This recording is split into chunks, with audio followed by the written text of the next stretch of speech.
Welcome to episode 4 of the cut content of Half-Life. Today we will have a look at the Half-Life 2 beta's spiritual successor of the tentacles, you know, those things from the blast pit. Many of you will remember this picture, or the video it was taken from by many video game magazines prior to the release of Half-Life 2. A pretty naive Combine Overwatch soldier climbed down the ladder to confront Alex and Gordon like a regular soldier or policeman would, when suddenly the creature strikes from behind. Hold it there!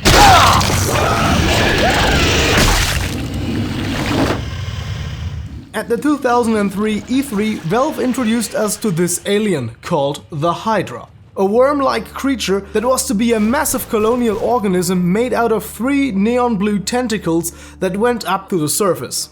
Each tentacle was to have a different purpose. One's purpose was to pierce through a victim, like seen here in this enhanced version of the old E3 map. The other two are a little bit of a mystery. One is named Seer, the other one is called Smacker. Seer was probably to act as some kind of sensor, given its name and the finger-like protuberances, while the Smacker was probably to smack its victim like a fist or grab them like a hand, given its shape.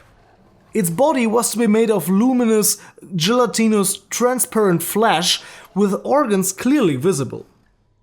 It was to be seen in the underground sewer sections of City 17 and also along outside channels.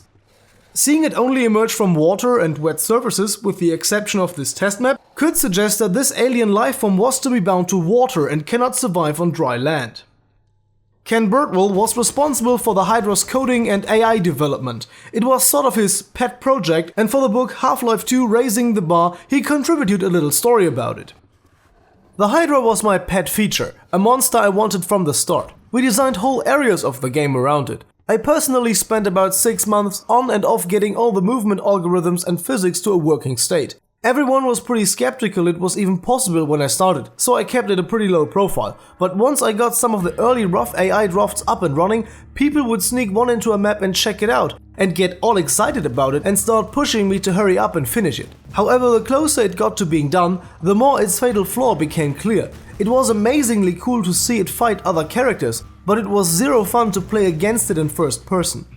When it attacked others, as the player, you could see this great big glowing giant worm sneaking around the map, knocking stuff over and putting on a great show.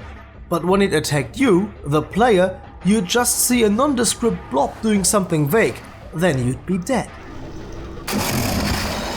Cutting it was personally very painful, but I had to do it.